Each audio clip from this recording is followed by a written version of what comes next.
You can take bullets, wear punches, burn your skin to a crisp, and even go through a pain-filled interrogation without being fazed. Criminals dressed as Santa take the girl you just started dating, and you must become the man who saves the damsel. This is the premise of 2025's latest action comedy, NOVOCAINE. While the promotion of this film seemed to last forever, the movie debuted with higher scores than I imagined it would reach. While those scores have slowly began falling, I figured it was time to see what all the noise was about. I know action comedy movies usually aren't groundbreaking, and typically they don't try to be, but I had to find out whether this was merely just a popcorn film or if there was something deeper in this Jack Quaid screwball comedy with a twist. We'll be talking about all this and more as I welcome you to this bonus episode of Studio Cinema Saturday, the show where we review films old and new, the ones you don't like and the ones you do.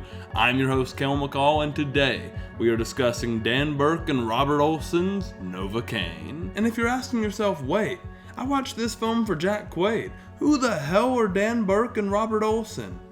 Well, I had to ask myself the same thing. We're in the same boat, but I looked it up for us. The director duo began their feature filmmaking journey with a horror movie called Body in 2015. They've since made a horror action film, The Skatelander, in 2016, the horror comedy Villains in 2019, and a sci-fi horror film called Significant Others in 2022. Now, I haven't seen any of those movies, so I can't really talk about them.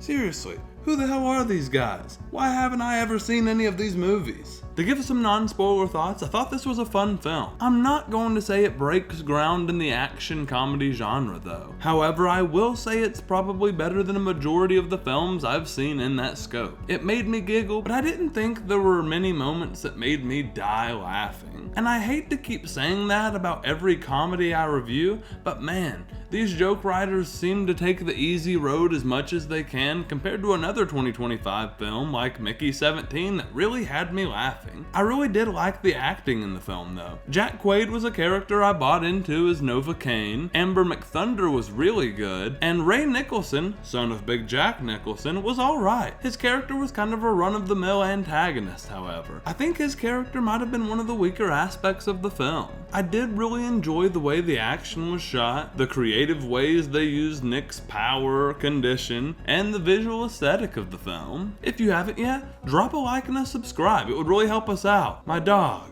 Hazel, watching from the couch. She needs this like and subscribe even more than I do so that she can achieve the backyard of her dreams. Help Hazel out and like this video. But we are going into spoilers, so if you haven't seen it and don't want to get spoiled, just go watch another video on the channel.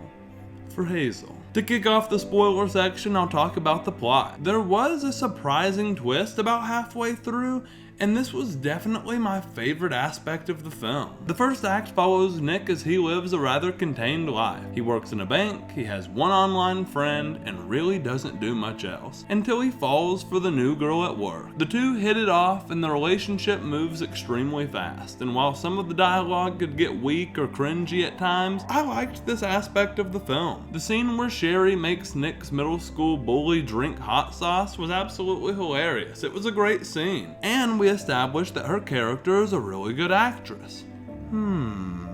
But they had a viable little love story that is made believable with these two characters that have become vulnerable with one another. Nick believes he has found someone that finally lets him be himself and someone who accepts him for who he is. It's funny to compare this role of his to his role in Companions, which also came out this year. This is a loser character who falls for a real girl, and Companion shows him playing a loser character who gets fed up with real girls and gets a robot girlfriend. Why is everyone making Jack Quaid play a loser that always ends up being evil or cool? Even The Boys does it. This is messed up, guys.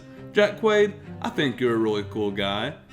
Just not as cool as like Robert Pattinson, you know? Anyways, things are perfect with Nick and Sherry until boom, the bank they work at gets robbed. Multiple Santas enter the building. They kill Nick's boss and Nick must step up to bat. But he is forced to give up the bank code and then he is knocked out. When he wakes up, Sherry is gone and taken hostage by the robbers. The scene where the Santas come out of the store and strategically attack the cops was super cool, however. Then you get this scene where Nick wakes up, saves the cop, and then hears it will be 8 minutes until backup arrives. And he's like, "What? Sherry will be dead by then. So he grabs a pistol, boosts a cop car, and he's on his way. Once the chase begins, the two criminal cars split up, and of course Nick chooses the wrong one. He ends up cornering the criminal in an alley, and when things take a wrong turn, Nick shoots this man, killing him. And now that Nick is a cold-blooded killer, he feels like he can't go to the cops. Now he's a man on the run as well. Then Nick becomes a detective and begins to connect the dots to find the criminal hideout where his beloved Sherry must be held captive. He even begins to call up favors from the CEO of Sex, Jacob Batalon,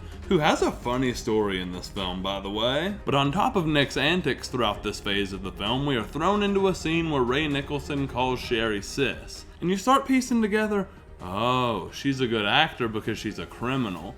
At this point, I'm just wondering if she was acting with Nick or was the love real? So it does a good job at building up what is going to happen when she reunites with Nick. You also pick up that she's wanting to put the criminal life behind her in these scenes. Meanwhile, Nick finds his way into a literal trap house and has to once again call on his online friend who rides a Harley, is 6'5", and is pretty much the coolest dude ever. And then Jacob Batalon's character Roscoe shows up and saves Nick.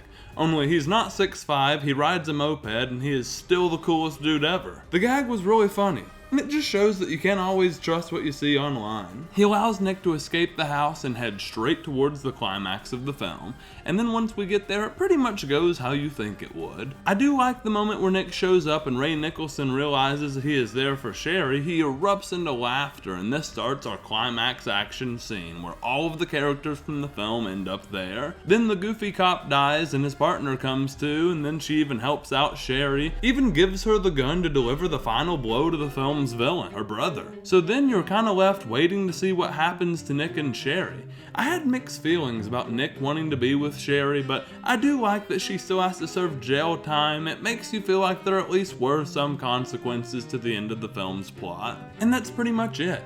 I think what the film is trying to say on a deeper level is to not be limited by the conditions that surround you. Like in Nick's situation, he has put himself in a box because of his condition and learns throughout the film that he is more fulfilled when he lives outside of that box. On top of this, you get a message for accepting people for who they really are, like Nick, who is embarrassed about his condition, Sherry, who didn't want to be a criminal anymore, or Roscoe, who wasn't at all who he said he was. This aspect of the film is what allows you to connect with the story and its characters. Now I will talk about the selling aspect of this film, the character who feels no pain. This is a fun take on the action lead as he can feel no pain, but he also can't really fight at all, making him someone who just gets the shit kicked out of him over and over and over. It mixes up the cliche action lead standards, and this was fun at times, but in moments where all of a sudden he is capable, like when he completes a high-speed chase while driving a cop car, you just kinda have to buy into this wacky aspect of the film and this outlandish plot. And for all the reasons I've talked about, I'd have to score this film a 6 out of 10.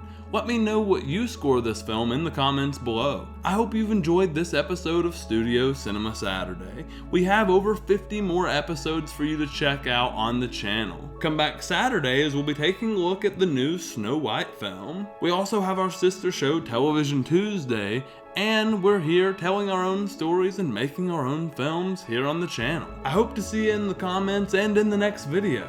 I'll see you there.